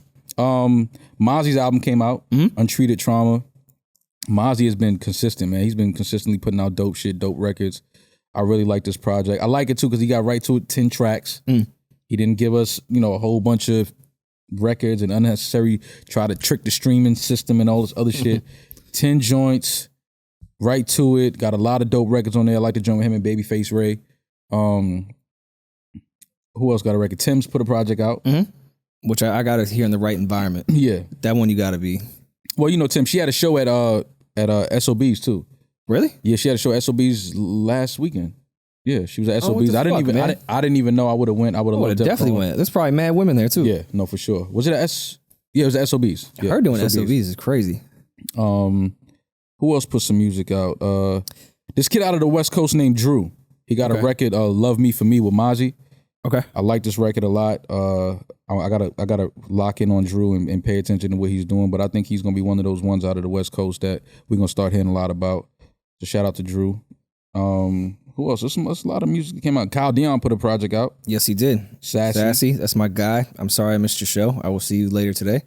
Album's really great. I gotta go to I've never been to a Kyle Dion show. I've seen him perform like 2 or 3 songs. Like he's performed at our live podcast before. Yeah. I gotta go. I want to see his show where it's like it's his setup. It's his it's his night. Like I want to see him in that type of setting. Yeah, he's dope because he's one of those artists that has a lot of energy and a lot of movement, but still can sing well during it. Because there's a lot of singers that like they got to stand there with the mic and you're gonna get my vocals because I got to stand here. Right. He'd be moving everywhere. He's one of those artists. He'll outdress your bitch and take her. Like, like Kyle go up there and some wild shit, and your girl will be wet as shit. Like, who is this straight man that can do this? Yeah. That's the Kyle is like Kyle's different, man. I really fuck with Kyle. Though. That's Prince used to have heels on and with the pants connected to the heel and and I like what Kyle did on this album. It definitely was a little more outside the range of what I think people were expecting with some of the traditional R&B shit that he's known for. But I really like his album, Sassy. Check that out. On the more A-list side, Cole put out that freestyle over the pipe down beat, which I love. Because I love that record as is and that beat. But I like that the A-listers are hopping on and just doing freestyles over other shit. I love the fact that Cole is just, if you just watch Cole's transition over the years, he's completely he's the epitome of I don't give a fuck. Minding your business too. And minding your business. Like he don't give a fuck. He's not with all the shit that, we try to put on rappers and the stigmas that we try to put on rappers, and rappers are supposed to look a certain way and they're supposed to move a certain way. Like Cole don't give a fuck about none of that. And he still raps better than all of y'all. And he's still putting out better albums than all of y'all. And he's still like, he's the epitome of I'm doing my thing. And I know we live in a microwave society in the sense that we hear an album and forget it. Cole is still very much up there for album of the year, and it's not even really without a doubt. It's like that album still has replay value to me at least. No, for sure. I listen to that shit all the time. Absolutely, and that's why I saw a video of him. He was performing. I think it may have been in New York. He's walking back. He got the tie-dye shirt on, sweatpants, and Crocs. I saw the Crocs. I'm like, what rapper is hitting the stage with Crocs on? West Side Boogie. Really? I don't know. When we were in DR, he wore Crocs the whole time, and I was like, "Wow, I've never seen DR. He's supposed to wear Crocs somebody sandals. from Compton in Crocs." Like, where did you buy those, Book? But that's what I'm saying. Like, but that don't in DR. It's like you get a pass. You supposed to. It's a lot of sand. It's a lot of water. So, no, he made me want. I've never had Crocs before, and the way he wore them, I was like, I think I can maybe pull some Crocs off. I've never worn a pair of Crocs, and I've also sworn in privacy with the homies that I would never wear a pair of Crocs. But you want to go back on it? Salehi just designed some Crocs. No, those look crazy. That I cannot wait to put those on look and nuts. just see, because yeah, they're Crocs, but he played with the design a lot. Those are fire. He added some colors. He added. It's like, okay, I'm not mad at those being. Now I still would never. I'm never gonna be the guy that wears Crocs and like, I'm not gonna never get too far from home. Like if I have those type of shoes on, I'm close to the home. I'm close to the crib. I'm not. Of course. Taking those and wearing those to go downtown and go by the studio. No. Because me personally, I was always taught wherever you leave your house, always have on sneakers or something that in case anything happens, you good. Like if you go downtown and I'll go to the studio and I bump into somebody that has an issue with me that I had no idea about, and now they want to get it shaken and I have Crocs on. I mean, but the Crocs, they do attach to your heel. Fam, you may get some traction. That little strap gonna pop so fast. But see, what you say was? Sport mode. Sport mode. Yeah. Oh, that's when you put them in sport mode? We put them in sport mode. Yeah. Oh, that's fight mode. That's when you wait, is that a real term? Oh yeah, that's a real term. Look. Yo, imagine seeing your op and put your Crocs in sport mode. Look, there's relax mode and then there's sport mode. Man. No, imagine seeing someone from across the club and tell your people, they're going in sport mode. The ops is here. And everybody hit the back of their heels like, man, don't do that. Click your Crocs 3 times and put them in sport mode. Who made this up? It's like push to start. What? It's like push to start. It's not like push to start, Eddie. Stop telling me that. What the? Oh, look, he's right. Bro. When you pull the heel back, that's like pulling. No, the one picture say 4x4 mode. What is 4x4 mode? That's when you're ready to jump somebody. All 4 of y'all. Yo, fam, this is hilarious. I was never this invested in Crocs, so I would have never known about sports mode on the Croc. But just seeing Bugs was in sport mode the whole vacation. He lives in sports mode. See, but that's okay. It's different now. He from Compton. And sorry if I snitched on you to let the world know you wear Crocs, but he wore them well. It made me think I could wear Crocs. Fam, he was in sport mode the whole trip. It's fucking hilarious, bro. I never heard about this. And I'm mad that I know about it now, because now it's like the real thing. You can put these in sports mode. But see, these Salehi joints, these are not bad. No, those are fire. These look really dope. Salehi, he's been on a fucking run. He's, in my opinion, the best shoe designer right now, period. Yeah, no, and I don't even think it's even fucking close. Yeah, y'all could have the off-white. Get it, yeah. To me, I love what Salehi's doing. I love what Jerry is doing at Fair God. Like those are my two.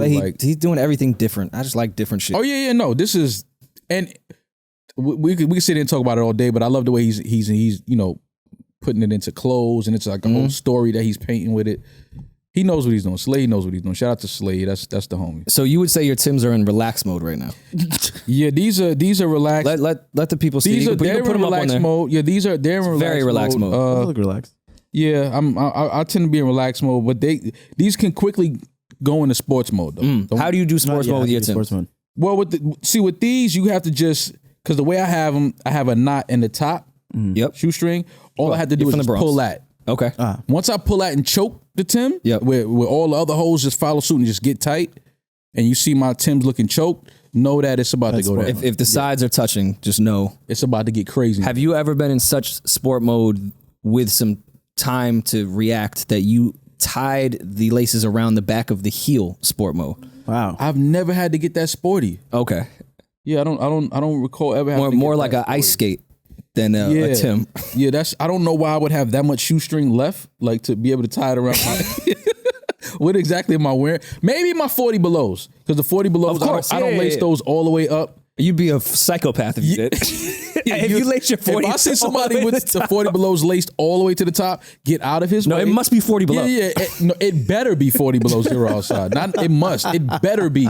You better be somewhere where it is frigid, deadly temperatures outside if you have your 40 belows laced all the way to the top. How did you feel about the 40 belows when the skinny jean era came in and people were still wearing the 40 belows with the skinnies? It's a nasty look because the 40 belows, if you ever seen Juice and Bishop and Juice, the way he had them, you're supposed to have a more baggier look. Not too baggy, but it's supposed to be more jean to kind of relax over the boot a little bit. So it's a certain aesthetic that comes with the 40 below boot that you just always should have.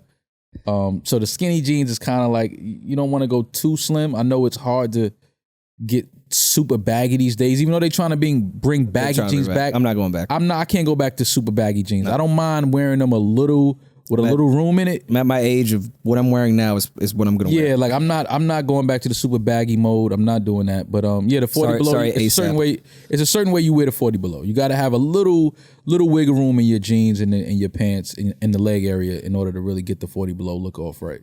No, because when skinny jeans came, they put them on, and it felt like dudes was like trying to highlight their calves. It's like, bro, I don't need to know the definition of your calf. Yeah. You don't need to do that. But I didn't know about this Croc in sports mode, Eden. I'm glad this is what you're here for, buddy.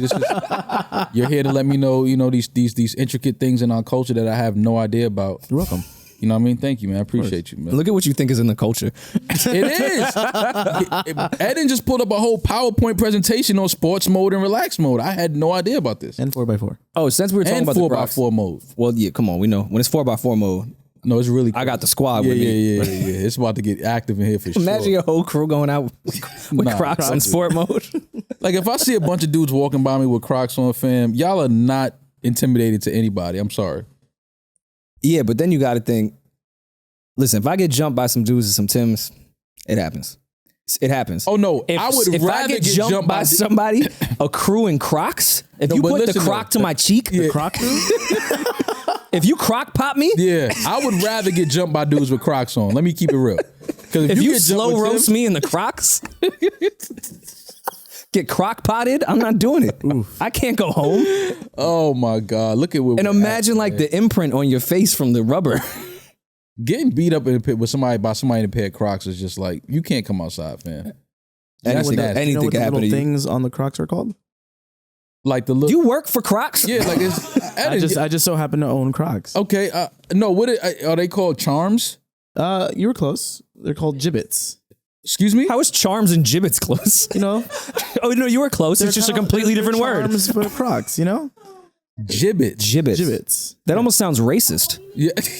I don't know why. It just sounds like a racist word. We do not need Rory Mal gibbets. I heard you. No, we do not. Why not? I still don't even know what a gibbet is. We do not need no. Nah, we gotta sell Crocs. Fam, we got to. Rory Mal gibbets? We gotta sell Crocs. No, we do not. Okay, we can if Salehi designs it. We're not that dope. What you mean? Why not? That's my guy. We talk often. No, I think, man, he's not designing the Rory Mal Crocs. I think Salehi would do it. I think he would do it. If he did like some one of one and we made 10 pairs at most. Yeah. That would be fire. He'll do it. And we can auction them off in the activist reality show. We could be the activists and give it to charity. Yandy would have paired of Rory Mal Crocs in front of Rikers. Yandy would get those off. I think Yandy would get off the Rory Mal Crocs. Designed by Salehi, worn by Yandy. Yes, I like it. Worn by Yandy. Worn by Yandy. How do they say it? As seen. Don't ever say worn by Yandy as seen on Yandy. On what is it? The name of the show they're trying to do? Activist United. What is it called? Activist, I think. Activist Warriors. Gibbets. I can't get past worn by Yandy. Yeah, worn by Yandy. Imagine that he trying to break a brand. Designed by Soleil, worn by Yandy. I like it. I think it has a good ring. I'm with it. That's just me. I'm totally with it. Yeah, and I'm then a Soleil. we'll get the gibbets, which again, I feel like that's maybe an anti-Semitic word somehow. Yeah, they're gonna find a way. You know, words that just feel Somebody's racist. definitely gonna find a way to be offended by the word gibbets. 1,000%. Gibbets. Yeah, I don't like it. Damn gibbets out there again. They're making too much goddamn Get noise. these fucking gibbets off my I'm lawn. sick of these fucking gibbets. These gibbets keep walking on my lawn. You already know that somebody's gonna try to cancel the words. 100%. Gibbets? Are you kidding me? Somebody's definitely canceling the Holy word. shit. All right, well, to close the Croc conversation and the music conversation, Boogie did put out a freestyle that was really dope. I like the visual for it. Really, really dope. I don't know if did he release, because he kept saying I need like 2,000 comments and all that shit to put it on SoundCloud. This is the one he had the visual for, though, right? Yes. Okay, yeah. I like that. He killed that shit. Yeah. Boogie. Listen, man. I see a lot of people giving Boogie his props, man. But Boogie is definitely one of the younger rappers that I really, really like. It's called Float. Float's really, really dope. The singer on it, Mammy is her name. She was really dope too on that record. I'm excited for Boogie's album. Really, really excited for it. You know what else album I'm excited for? Drake's. I'm gonna keep saying it. Summer Walker. Oh. She's coming soon. She's coming soon. Just remember, You never closed the deal, so I don't really care. Wow. Listen, she got a crazy album coming, man. She has a crazy, and if she releases it around the holidays, Thanksgiving, Christmas, listen, man, that's just all you're gonna fucking hear the entire holiday. What if Summer and Cash Doll did a record together on that album? Oh my God! Don't call me. Are you don't putting text Crocs me. on your hands at that point? No, I'm gonna sports probably just design some more gibbets and just. I need the Summer and Cash gibbet. I would love a Summer and Cash gibbet myself. Gibbet me. Summer and Cash? That EP, Gibbet the hell out of me. Summer's Cash, that EP would be fire. You might have just did something. You joking, but you might have just did something. Come on. Collab. You can have that jewel for free too. I don't listen, man. Yeah, so I got, man, my birthday is when? Sunday? Happy birthday. What's the plan? Happy birthday. I don't have no real plans, man. Maybe just do a little dinner. Okay. You know, Relax. it's just so many restrictions, and you know, you got to have vax cards and all of this, and a lot of my friends, you know, they don't have vax. And you're friends cards with like Nicki, that. so yeah, it's, you know, would stir up. It'd just be a dinner of swollen I nuts. wanted to invite Nicki, and obviously I know I can't because, you know, whatever, but I don't know. I might just do a small dinner, some friends, some family. Maybe I was thinking about going away for a couple of days. You deserve that. You should go away. Yeah, so I think it's a big one, man. It's a big birthday for me, so I got to do something. Yeah, if men cared about birthdays, I would like plan something And for I you. I promise you, I don't care about my birthday.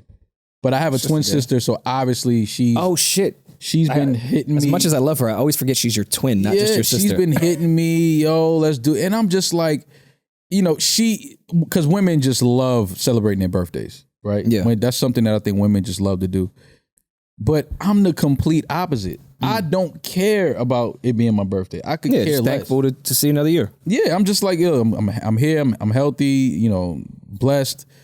I'm grateful, and that's it. I don't need the celebration. I don't need everybody looking at me singing. I don't need that shit. You don't need your birthday fit?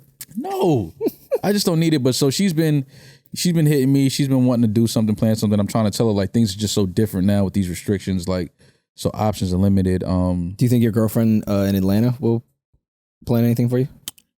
I don't have a girlfriend in Atlanta. I don't know. I don't know. You go there every weekend, and I just don't know why. I don't go every weekend. I feel like I've there's been there. a woman that you may like. I don't know. No, This is speculation. No, I I don't like know women in places I've never been. I like women in fucking Africa. You know what I'm saying? Like, yeah, but you just don't go to Africa every weekend. I don't go to Atlanta every weekend. I've been 2 weekends in the last month for sure. Feels like a girlfriend. Only to in me. the last month though, and it's been for work and business reasons. I went to the LVR and writing camp. I took an artist down there that I'm working and I'm helping, and that was pretty much it. Like I didn't. Listen, it's your personal life. I just hope she does something for you because you deserve it. Yeah, no. Especially on your birthday. See, now everybody gonna think I have a girlfriend. Who is it? Who is it? Oh, this is her. Anywhere they see the money bags now, she's from Atlanta. This must be her. Like, it's just no. I don't have a girlfriend. So yeah, I don't know what I'm doing. Like I said, I'll probably end up just doing a small dinner. Okay. Something like that. Family and friends. And Do you have cake on your birthday? cake? Yes. I'm not really a cake guy. I'm like cookies. Fruit? No, I like cookies. I'm not really a cake. I was never really into cake like that. I was more cookies. I found this great cupcake spot on Carmine though last weekend. Again, another sentence that's funny in Tim's. That's all. Listen, Just funny man, in fatigue. I'm just a funny sentence in I'm fatigue. just cultured that way. Like this is what happens in New York. You walk around New York and you see That's a true. great cupcake spot with they had like latte. First of all, you put a sign that says latte in the window, I'm walking in. That's the easiest way to kidnap me. If you ever want to kidnap me, just put latte on. If it's a chai latte and you have oat milk, I'm walking in. So I was walking by this place, and it's one of those. If you're on Carmine and 6th Avenue in New York, all of those little stores just look welcoming. They look like living rooms. It looks like somebody's apartment. It's like, oh, let me walk in here. Walk in there, order a chai latte, amazing. And then I asked her, I said, do you have vegan cupcakes? And these two beautiful women that worked there, they were just so welcoming. And we sure do. Yeah. Come on, when somebody says we sure do, you have to support them. Like, I ordered this cupcake and I didn't eat it until I got back to the crib. And this was the greatest cupcake I've ever had in my life. Let me just say that.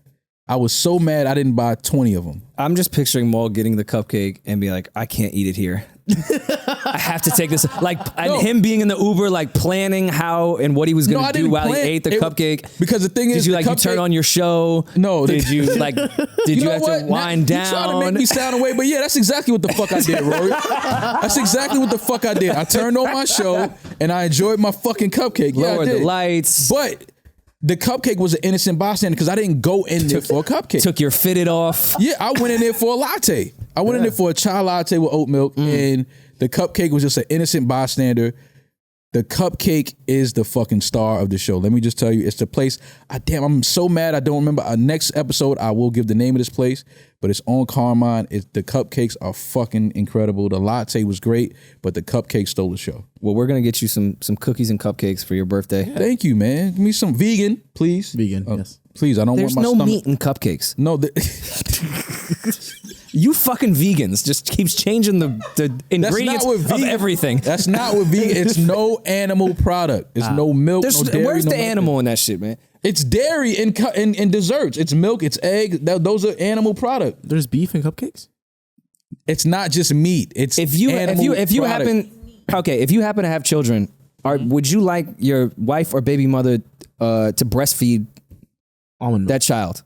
Yeah, but that's different. It's fucking milk. Yeah, but see, that's the difference. You vegans are such hypocrites, man. We're supposed to consume milk from our species. We are the only species that consume milk from other species. You have to milk cows, like you have to do that, or that big ass weird thing they have right there. It'll implode. It's too much. Or the female cows will just come along. They'll look like they took the vaccine in Trinidad. Listen, man. If you want to drink milk.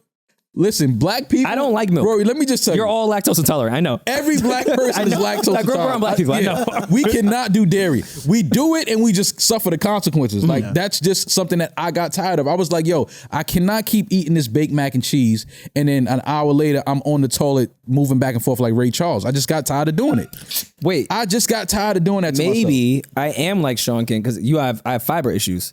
So that's a thing for me is just, the bathroom. Yeah. Maybe this entire time, me and Sean King have both been black men. Yeah. Oh, dairy bothers you as well? Of course. Oh, leave that shit alone. Why do you Sean, keep what are we doing over here? Yeah, like that. Bro, let me tell you something. When I started first of all, I went pescatarian for a while, for like 2 years before I became vegan. And when you start to notice that the way your stomach used to gripe and like the gas is not normal. Like, you're not supposed to be doing that to yourself. And that's the first thing you notice. That's how I know you're getting old, because you said your stomach griped. Bro, that's what it's called. Like when the gas starts griping you. I know. Bro, listen, let me tell you, like, before I really gave up dairy, and I don't want to gross our listeners out, but the reason I did was because this last time I had this baked mac and cheese, my stomach hurted so bad, I thought my appendix bust. damn. Like, that's how crazy that gas was that this cheese had given me. Like, I was like, bro, How I much think did you consume? Oh, I was a mac and cheese fiend. I was the mac and cheese assassin. Like, you could put mac and cheese anywhere and I would go in there and just try it. But it fucks me. It literally started tearing me. And the moment you start to get away from that and realize, like, That's abnormal. We're not supposed to be putting ourselves through that. You won't ever touch it. I promise you. I never thought I would be a vegan. Never in my life did I think that I would give up all animal products, meat, everything. I never thought that. But when you start to feel the way it makes you feel, like you don't feel anything. You feel great. You feel it's more energy. Your energy levels are. It's like I'm never going through that again. Like I just can't. I don't know how people do it. I see people drinking milk. It hurts my stomach just watching them do it. I definitely do a solid. That's just me. I think milk is for children, but that's the only time I can really drink milk. It's not even. Have you ever changed a diaper? I have. You see that green shit?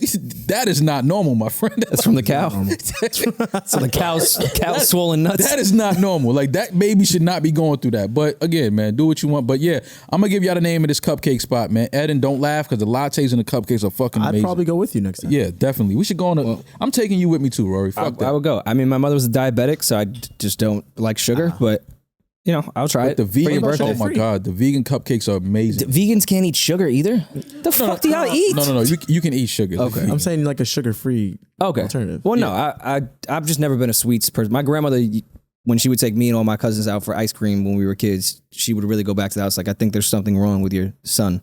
He doesn't get excited for ice cream. I still think there's something wrong with this. Well, no, now it's way more evident, but it wasn't because I didn't like ice cream. It's just because I'm a psychopath. Right. But at that time, it was like, no, my mother didn't have sugar when I was in her womb, so I don't get excited for sugar. Yeah. I just don't like it. We just need to be more health conscious. That's all. Yeah. Especially as you get older, like your body starts doing shit and looking certain ways. You're like, whoa, I gotta. But I love that era of my grandmother of how they dictated if there was something wrong with a child. It was the dumbest thing Listen, ever, right? He didn't get excited when I said we're all going. All his cousins went crazy. He was just like, I mean, I guess if that's what y'all doing. Yeah, if that's where we're going. Like, okay, hooray. Cool. Ice cream. Yeah. Yeah, that's what would have put me in therapy if therapy existed in the early 90s. You didn't like ice cream. Yeah, like something's wrong with this child. Yeah. But yeah, so yeah, that's it, man. Another birthday, another year. I'm grateful, blessed. We've accomplished some really good things. We got some really dope things on the way. I'm excited to announce stuff. Yeah, we have a lot of announcements coming soon. A lot of things happening. A lot of things moving. So yeah, man. You'll see more of us. Way more of us. Way more of us. Yeah. Fuck. But in a great way. Look at y'all Got a lot of dope shit that we're doing. A really dope team that we're putting together. So yeah, man, things are just really starting. More sketches are gonna come. A lot more shit. We're finalizing this other end of shit, and then from there you'll be getting constant bullshit from us. Like it or not, we're here. Deal with it, motherfuckers. Yeah.